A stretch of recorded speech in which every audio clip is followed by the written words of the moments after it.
everybody, I'm Chelsea Handler, and these are the movies that changed my life. Hey everyone, I'm Ian de Borja, and welcome to IMDb's Movies That Changed My Life, a podcast where your favorite stars break down the films that made them who they are today. This week's guest is six-time New York Times bestselling author, comedian, and activist Chelsea Handler. You may know Chelsea from her many TV shows, stand-up specials, books and films like Hello Privilege, It's Me, Chelsea, but you can now buy the new paperback version of her most recent book, Life Will Be the Death of Me, and You Too.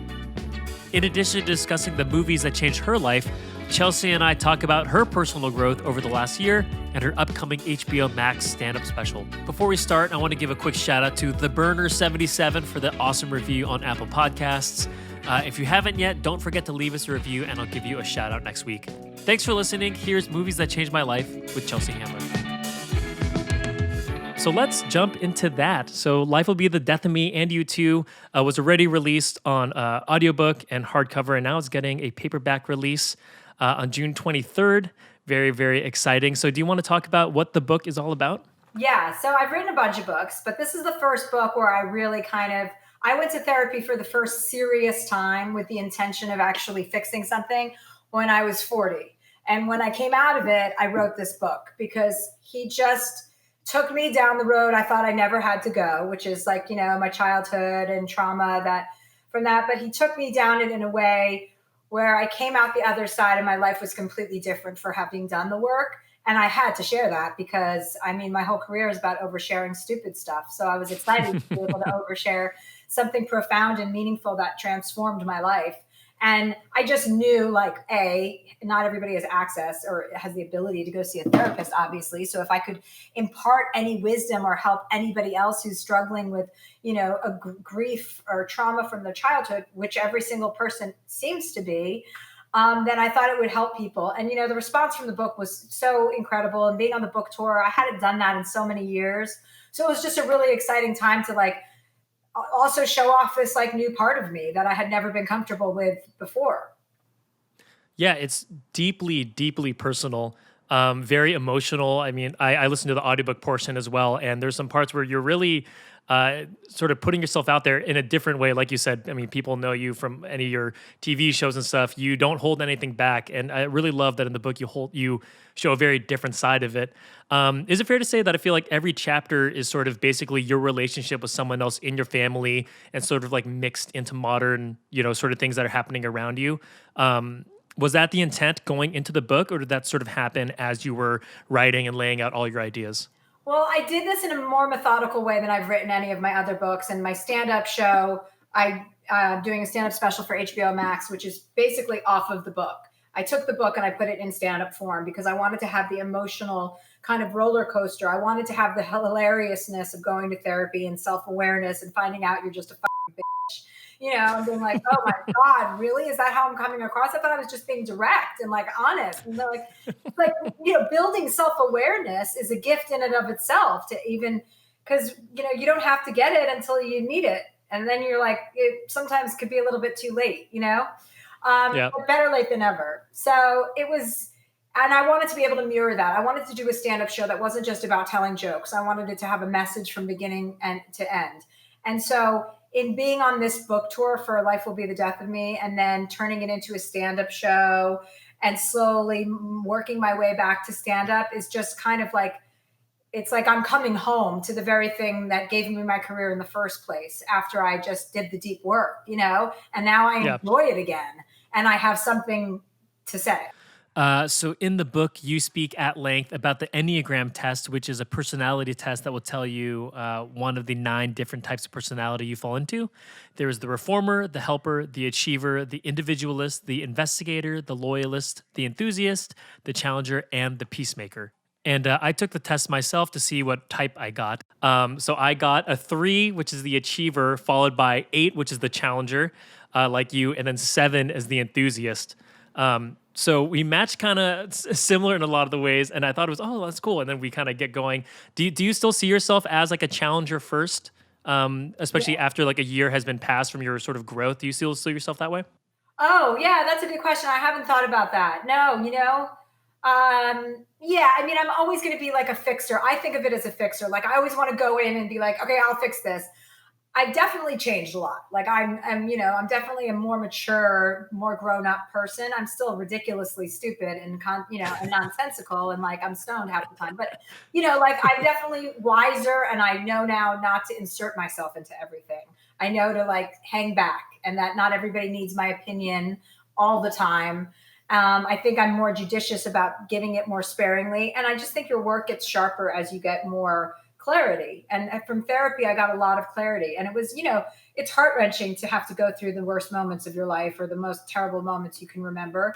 But it's also like a huge gift. You open up the book speaking at length of your crush on Robert Mueller. Has Fauci taken your heart lately? Cuomo. Cuomo? Yeah, I like Cuomo. I wrote Okay, so for Vogue.com about him, about my love for him. Listen, competency at this point is a huge aphrodisiac. Okay, we all know that. We're all dehydrated from having a leader. So anybody who even looks like a leader, and plus old guys are my demo. That is like my hot zone. So I love old competent guys. Okay, that was my first question. Next one on this is you talk about the Aperol Spritz. What's your trademark Aperol Spritz recipe or your proportions? Do you have one? I do one part. I don't like it too sweet. So I do 2 parts Prosecco or champagne and then 1 part Aperol and 1 part club soda. Nice. I like that. That's your go-to one. But I don't like that orangey. Like it's got to be I like the carbonation, but I don't like the sweet. Now let's jump into the movies that changed Chelsea Handler's life. So the first one is 1989's Steel Magnolias. This has a 7.3 out of 10 on IMDb with 45,000 ratings, directed by Herbert Ross, written by Robert Harling, who also wrote the play that the film was based off of. This is starring Sally Field, Dolly Parton, Shirley MacLaine, Daryl Hannah, Olympia Dukakis, Julia Roberts, Tom Skerritt, and Dylan McDermott. What a movie, but why don't you talk to us about the first time you saw Steel Magnolias? What year did it come out? 89. 89. So I would have been 14.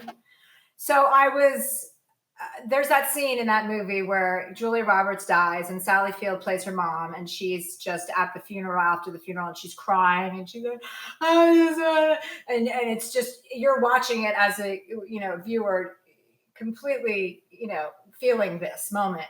And she's like, I just want to hit somebody. And then somebody throws Olympia Dukakis in, and she's like, here, hit Weezer. I just want to hit somebody till they feel as bad as I do. I just want to hit something. I want to hit it hard. Here, hit this.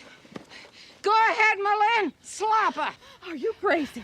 Here now. Are you high, Clary? Clary, have you lost your mind? We'll sell T-shirts saying I slapped Weezer Boudreaux. And you just go from that moment of, hysterically crying to hysterical laughter. And that moment I wanted to recreate in stand-up and was the inspiration behind doing this show, Life Will Be the Death of Me. I wanted to have that moment where you go from hearing about the story the day my brother died into a ridiculous story about being on an airplane with somebody who's farting on me. Like, I wanted it to have the depth that I haven't had in my stand-up before. And I also wanted it to have the silliness. So that's why that movie changed my life. Because that scene, I always think to for like great dramatic flair. Yeah, obviously Sally Field is so unbelievable in that she got nominated for Best Actress in Drama for the Golden Globes and that. Another nominated actress in that film is Julia Roberts, getting her first nomination for supporting actress in Oscar and Golden Globes.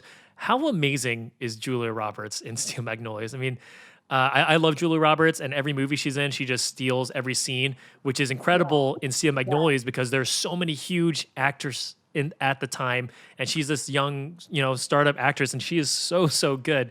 Do you have any memories of seeing Julia Roberts for the first time in this? She like lights up the whole world, with that smile and that her laugh and everything about her. She's just and she's so different than all the other actresses. She's got her own unique thing going.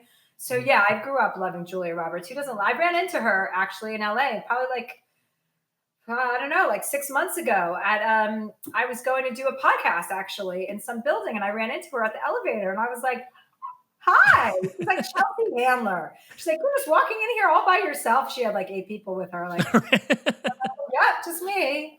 I'm like, I don't like people right now, so. I think my favorite line is from Julia Roberts. It says, "I would rather have 30 minutes of wonderful than a lifetime of nothing special." I think that sings very true, like to the way that I live my life. I sort of look at life that way, and I kind of feel like you have that similar vibe in your eyes. Is that true to say? Yeah, I think that, I don't know. I like to go for it. I also like to, sleep for 12 hours on end, if I can. But when I go for it, I really like to go for it. I like to work hard. I like to play hard. I like to take breaks hard, like I like to not work for a period of time so I can completely decompress. But I'm spoiled. So, but I definitely like to have, I like to get a lot out of life. I want to make sure people knew I was here. You definitely have. I think that's definitely so. I think you crossed that off your list, but I did like that saying there. Is this a multi rewatch for you? Like, have you seen this movie multiple times, or is that sort of something that stuck when you saw it? It was always on, and it's got the best cast. It's like Olympia Dukakis, Sally Field, Daryl Hannah, Julia Roberts. I mean, it just and Tom Skerritt's in there, and then Dylan McDermott, right? Mm-hmm. So the movie, it was on a $15 million budget. It made $96 million worldwide. But it actually made $40 million from its DVD release in 2000. Again, well after the original release. So why do you think it had such a big amount of sales when it finally got that DVD release so many years after the original theatrical run? I don't know why. Maybe because it's just that womanhood thing, that like group of women together, like how powerful that is. And I think women's instincts sometimes in our culture, we're taught to like compete with each other rather than come together. So I think we always are warm-hearted when we see women coming together and really like, even though they have their differences, they're on the same team. And, that's one of the nice things that has come out of, Donald Trump being elected, is women coming together in a more serious way. And you bring that up. I mean, the name Steel Magnolias is a reference to, I think, Robert Harling said, the group of women featured in the film, they can be delicate as flowers, but they're also hard to steal. I really love that sort of analogy there. It makes sense for the movie. That. Well, the woman for you, we're tough and scrappy, but we also cry at the drop of a hat. So something I like to think about also when I watch these movies with these huge stars at the peak or the beginning of their massive careers is like, imagine the energy on that set, like walking on there and just seeing all these people. I mean, Dolly Parton right there, Sally Field. I mean, it must be incredible to be in that room, right? Just like the power and the inspiration there, I think is pretty clear. For all those women to be able to share those memories, when you bond like that on a set, or, I mean, I don't know if they did, I'm assuming they did, but to have those memories to share together, for years, because you go, you become a movie star and then you go and you do that movie and this movie and you form all these little families. It's like summer camp, and then, you don't necessarily get to see them again. Meg Ryan was actually supposed to play Shelby until she dropped for When Harry Met Sally. How do you feel about that? I feel like that was a positive move for both of those women, right? She needed to be When Harry Met Sally, and we needed Julia in that other one. Yeah. Magnolias. In that other one, my other favorite movie that changed my life, whose name I can't remember. Yeah, my last note on this is that I am waiting for Julia Roberts to have another like crazy Oscar moment. I mean, everything I see her in that I rewatched Pretty Women just recently, and then this, I'm like, man, I need Julia Roberts to just have that big like awesome Oscar moment. I would love to see that one more time. I think she's so great. Sweet, I would like to see that as well. Any other things on Steel Magnolias? No. I just love that dynamic, I think I just related so much to that female, those bonds and relationships, that you're hitting somebody 1 second. It's like sisters, when you're either your sister's like the only one you could like stop fighting with and be like, okay, go fuck yourself. Let's go see a movie. Like that works, that kind of interaction, where you can get in a fight and still be together hugging 2 seconds later. Yeah. And, it's, again, like, especially for 1989, I mean, people now are like pining for films about that sort of, feminine message and feminist message about how strong women are sticking together in the face of tragedy. And there is one right here. It's a great movie from '89, Steel Magnolias. So All right, let's get to your second pick, which is Jaws from 1975, the classic. This is 8 out of 10 on IMDb with 530,000 ratings, directed by Steven Spielberg, written by Peter Benchley and Carl Gottlieb, also based off the novel written by Peter Benchley as well, starring Roy Scheider, Robert Shaw, Richard Dreyfuss, and Lorraine Gary. I don't need to introduce Jaws, I'm sure. So talk to us, when was the first time you saw Jaws? Well, it was filmed in 1975. That's the year I was born. So I probably saw it for the first time when I was like 5 or 6. My brothers and sisters, it was filmed right in front of our summer house in Martha's Vineyard. So they saw the mechanical shark, Bruce, that played the shark, like go swim back and forth through the bay. So they didn't go. My brothers and sisters never swam in the bay where that movie was shot. Even after the movie had finished filming, they were scared of the mechanical shark. But I grew up after that.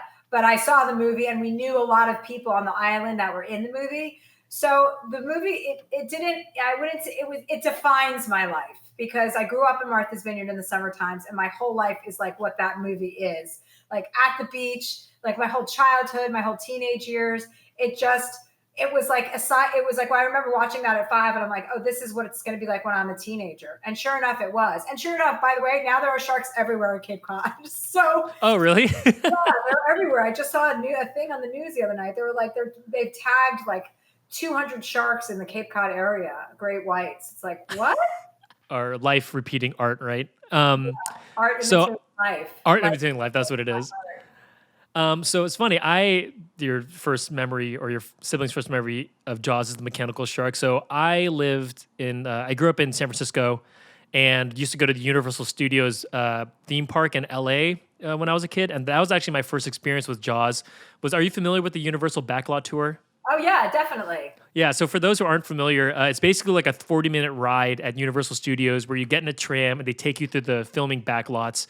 And they show you different sets and stuff like that. Like the Psycho House is there and like the street from Desperate Housewives. But the big pinnacle of it is that actually they have a recreation of the beach from Jaws. And then Bruce like jumps out at you from the water. So that was actually my first memory is when I was a kid as I saw that. And I had this vision of like this shark. And then I later saw it in the film. Terrifying. Were you scared watching that as like a 5 or 6-year-old? Oh yeah, but that's my like whole childhood is being terrorized by my brothers and sisters. I shouldn't have been watching that movie when I was 5 or 6. And then they would make fun of me if I didn't go in the water after. I had to be tough. On top of watching the movie, I had to prove to them that I was still not scared of the shark, even though they all were. I was 6. And so, yeah, it defined my role in my family. It defined the lifestyle I want to lead. Like I want to always be close to a beach, even though the sharks are out there. And it's just so Amityville and the Vineyard just go hand in hand to me. So it's just such a defining movie for me. And by the way, Jaws 2 is also a great film. Jaws 2, do you go to Jaws 3D also? No, I don't go that far. That was not a good film.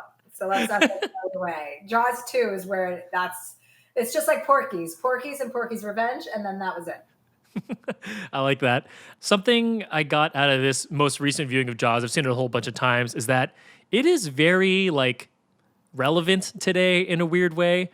That's interesting. How do you mean? Yeah, so when the Bruce first shows up and there's a first kill, Brody is immediately telling the mayor, we need to shut down the city.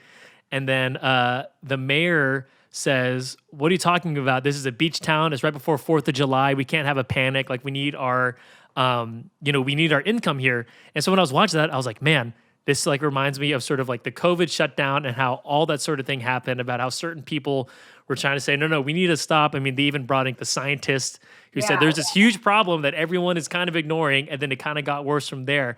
So I thought that was like, wow, this is very, very relevant in the sort of world we live. You didn't think about that? Parallels for sure. Yeah, so I thought that was that was sort of eerie. I liked that guy. What was his name? You know, the fisherman guy in the first movie. That Irish guy. Was so great when he's like, "Come here, you son of a bitch," and then just blew the shark up and shot him right in the mouth with that fire hydrant. Remember that? Oh God, it's so good.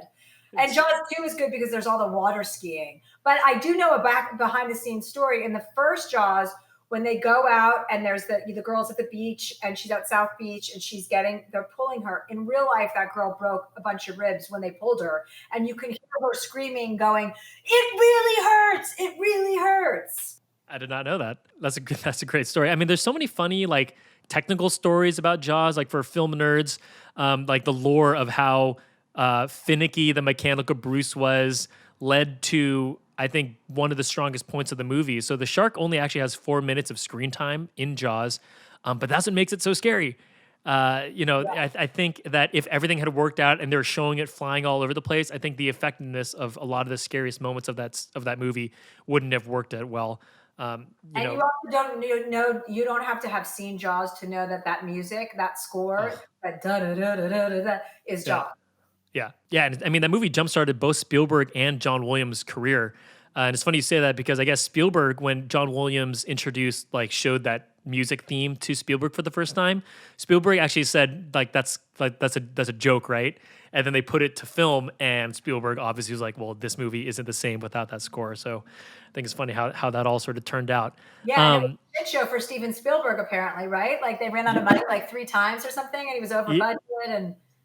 Yeah, but then it ended up becoming the first summer blockbuster, which is, obviously changed movie history forever. Another fact that I thought was funny here is, so "You're gonna need a bigger boat" is probably the most iconic line from the movie, but it's also was ad-libbed. So that was not in the script. I love ad-libbing. That's my sweet spot too. When I'm on a set, I'm like, can I please not read the script? I would just prefer to improvise. Well, that's a great line that he improvised, so his instincts were right. Yeah, totally. And then my last thing here, and I would love to hear your opinion about this, is that so in the scenes where the 3 guys, Quint, Hooper, and Brody, are on the boat together, and they're sort of waiting out Bruce to show up again, I feel like they represent sort of the 3 parts of humanity. So Quint is the man of faith, and I think his faith is to the sea and sharks. He's like, this is going to happen no matter what. Hooper is the man of science. He's a scientist trying to figure out exactly how to do this. And then Brody is the man of reason. And so I think all 3 of them together are sort of a very broad representation, but accurate representation of, I think, how people deal with sort of trauma and tragedies in here. Does that line up for you? Yeah, I never looked at it that way. I think that's interesting. I wonder if there are more than 3 types of humanity, 3 types of human beings or 3 types of humanity, because I would argue that there's probably several, right? But those are just 3 of them. Is that what you're saying? Yeah, correct. Yeah, that's interesting. I like that, I mean, it's nice to see somebody who has a different way of going through life than you do. That's completely antithetical to the way that you behave. It's nice to see people like that connect and come together. People like to see those connections. That human connection is not really reproducible anywhere else. I mean, with animals, obviously it is. But, I think people really get warm-hearted when they see that, especially people that don't belong together. It's, again, going back to that, summer camp vibe. You all experience this one thing together and you're bonded for life, but we'll probably never see each other again. And then my last thing here is that you actually talk about Jaws in your book, especially, I think, in relation to your brother Chet specifically. Do you want to talk about that a little bit, how it comes up in your book? So my brother, when he left for his trip where he passed away, he went hiking in the Grand Teton Mountains and he ended up falling off a cliff. Before that, he sat with me at my house and he was telling me he was going on this vacation, and I had never been without him in my entire life. So I didn't like it. And he was like, don't worry, I would never leave. He's like, I'll be there in 2 weeks to Martha's Vineyard. I would never, ever leave you with these people. And I'll never leave you for the summer when, Bruce is still in the water. He could get you. Yeah. And I'm the only one who could protect you. And, those were the last things he said to me. So that movie is probably sunk into my subconscious. Thank you for reminding me why. No worries. I did love that part too. That is sort of, obviously he was older than you. You were 9 at the time, how he's relating a very, real thing that you could relate to, don't worry, the Bruce won't get you. Yeah, my brother used to do this thing. We used to drive up to Martha's Vineyard, right? And he would I loved the air conditioning. I loved cold air and blowing. I grew up in New Jersey. There'd be winter storms and I always had my windows open and my fans on. I just liked freezing temperatures. I was born going through menopause. And my brother was the only person in my family who understood that I needed to in order to eat soup, I had to be topless. Like, he respected like all of my quirks when I was a little girl. Like, I would have to take my clothes off to have a cup of soup because I would immediately start sweating. And we have this, there's a moment in my stand up where he takes me to get clam chowder in Martha's Vineyard in Edgartown. And it's right at this little place called the Quarter Deck, which is right where Amityville is on the vineyard, and where they staged Jaws. And I remember saying I wanted clam chowder, and my brother and my parents had just had a long talk with me about covering up because I had little buds sprouting. And my brother took me into town. I had a t-shirt on, and we went to the Quarter Deck, and he's like, "What do you want?" I'm like, "Clam chowder." He's like, no, you're not allowed to have clam chowder because you're not allowed to be nude anymore from the waist up. Mom and Dad said. And I was like, "I want the clam chowder." And he's like, "We can't sit outside with you and your top off anymore. Things are happening." And I remember sitting in his car while he was standing next to the door, like blocking anyone from seeing a 9-year-old girl topless eating my clam chowder while he protected me. And I remember thinking, this is love. Like, he gets me. I love that. Are you a New England clam chowder or a New York clam chowder type of? New England. New England. Yeah, me too. I don't even get why people do New York style. No, people should stop that. It's like a Bloody Mary with soup. I don't understand. And since we're on the topic of clam chowder, for people going over there, what's the number one clam chowder spot? Do you have like a go-to place whenever you go back there? Oh, no, I don't know what the number one clam chowder is, but if you ever go to the Vineyard, go to Edgartown and go to the Quarter Deck and get some fried clams. Fried clams. And then get back. Okay, there it is. Perfect. Fantastic. Any last things about Jaws? I was attracted to Roy Scheider. I remember being attracted to him. And that's pretty much where my thoughts end on that topic.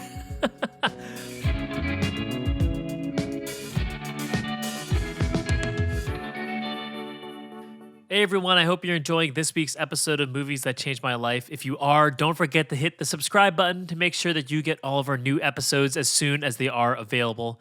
Thanks again for listening. Be sure to check out imdb.com/podcasts for more content and to easily add movies that we talk about on this show to your IMDb watch list. Now let's get back to Movies That Changed My Life with Chelsea Handler. So you already spoke. You have an HBO Max stand-up that got announced relatively recently. I don't think there's a date or anything on that quite yet. And we're seeing if we can shoot it. Maybe I go home to New Jersey to shoot it, but we have to get creative with the spaces. So Dave Chappelle, shot that thing right outside. So that's an option. That's the safest way to do it. But we're looking. I'm hoping to have it out before the end of the year, though. But in the meantime, people can watch Hello Privilege, It's Me, Chelsea. For those who haven't seen that yet, do you want to speak about that a little bit? Oh, yeah, that's on Netflix. That's a movie I made about a year ago about my own white privilege when I came I started reading a lot of Black authors, and I was reading Ta-Nehisi Coates, and I was reading Robin DiAngelo, and I was reading just all this stuff on race. And I was like, that was one of the documentaries I had filmed for my Chelsea Does series on Netflix, was about race. And that was the one I wanted to delve into further because we barely scratched the surface. And so Hello Privilege is for white people by a white person trying to figure out, what does white privilege mean? Not just that you went to a fancy school or you have wealthy parents. It means simply by the color of your skin, you are given advantages in this world. Even if you don't see them, you are. So I didn't get that. And I got it at the end of the movie, but it was like, it was a real learning experience, and it was really uncomfortable. And I knew nobody else was going to do that. So talk about white privilege as a white person, because nobody would be that much of an asshole. So I did.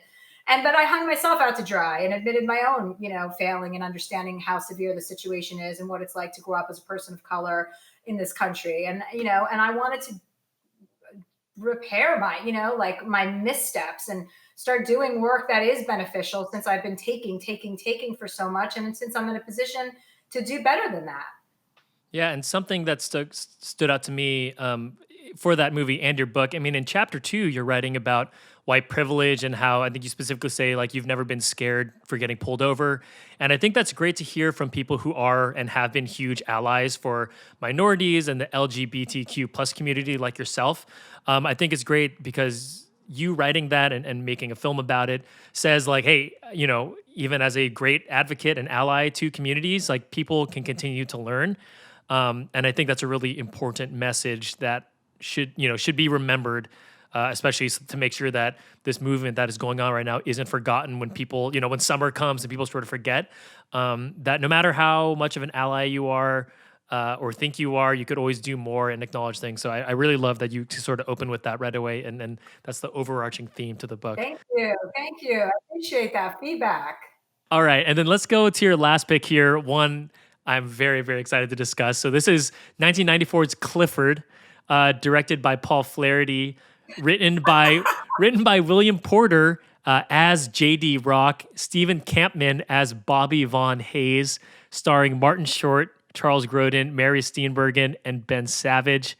The synopsis here, for those who haven't seen it, is Clifford is a 10-year-old troublemaker who is played by Martin Short, who puts not only his parents through hell, but also his uncle, with whom his parents have discarded him too.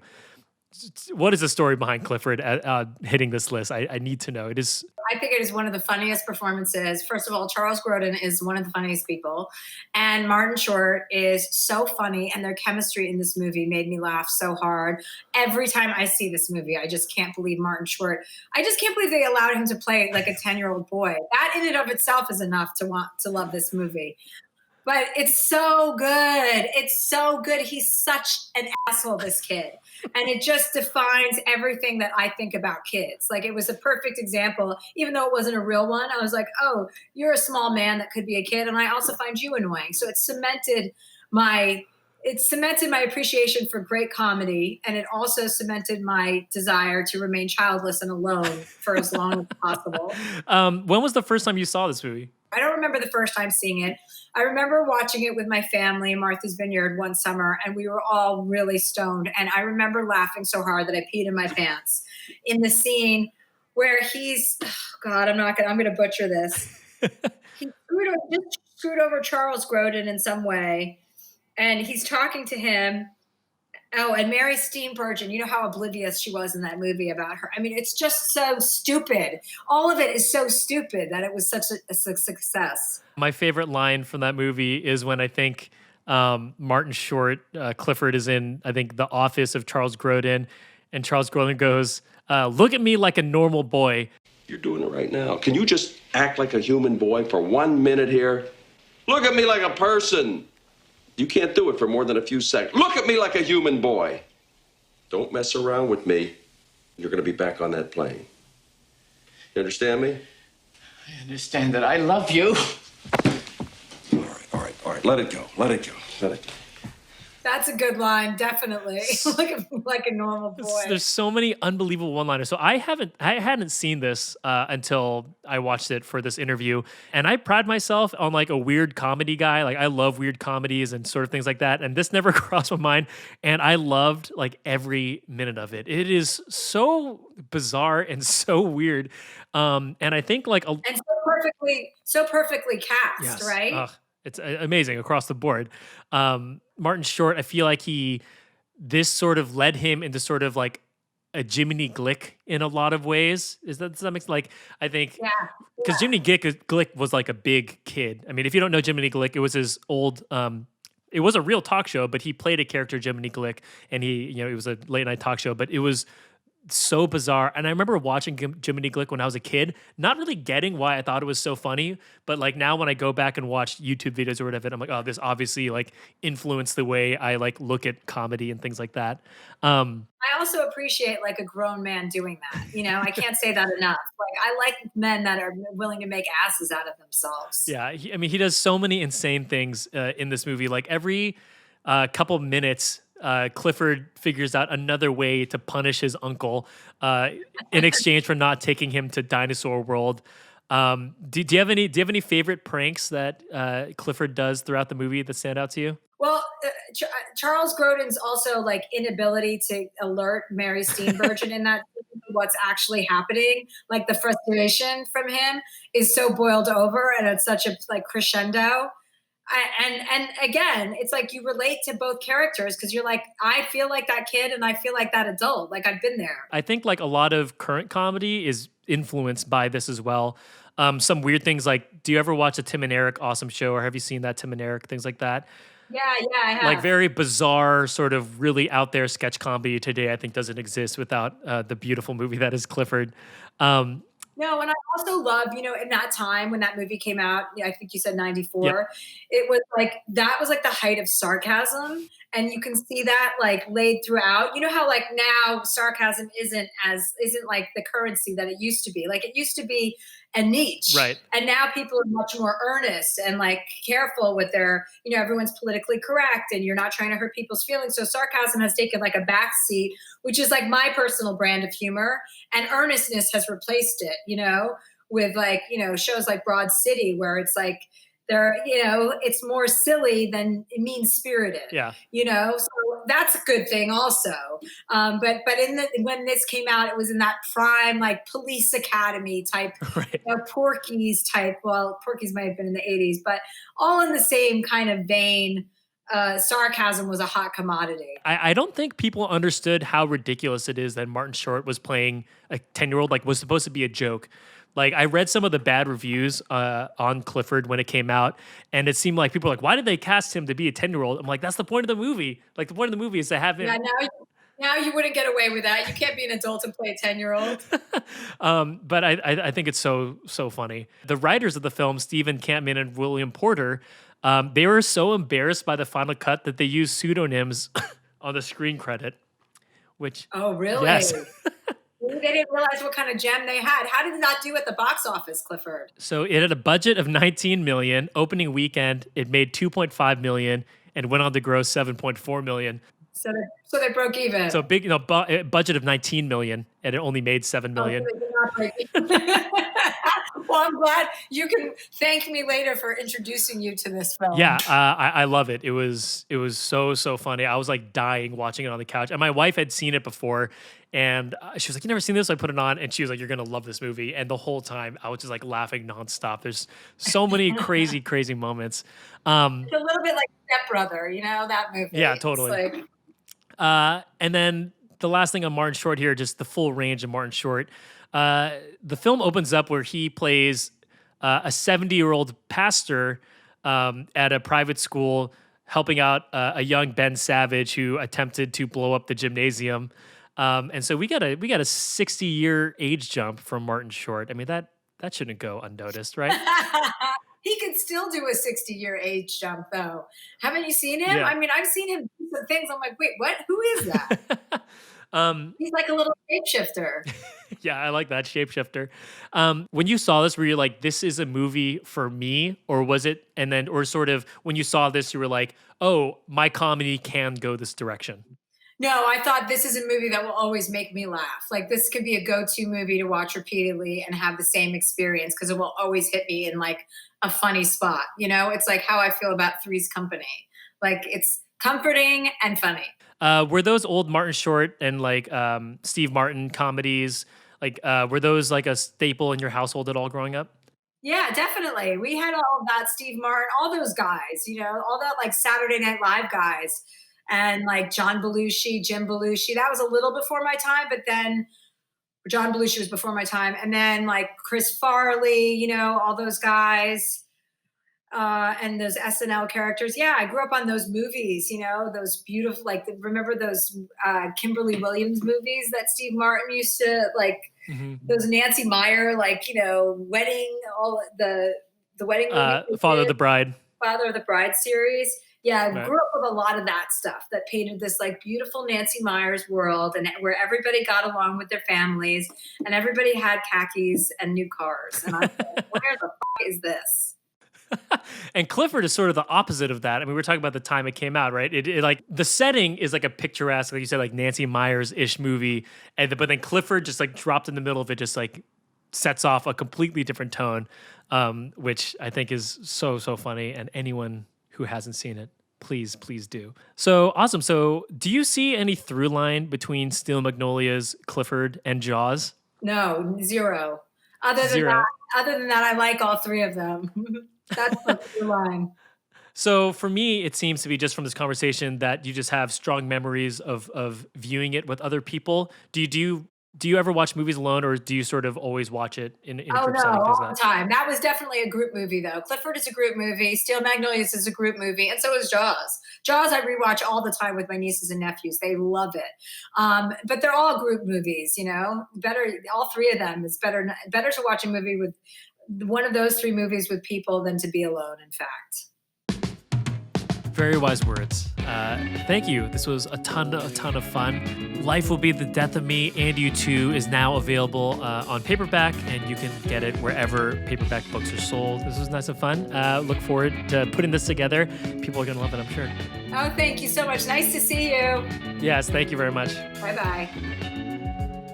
Thanks so much for listening. Be sure to check out imdb.com/podcasts for more content and to easily add movies that we talk about on the show to your IMDb watch list. Thanks again for listening.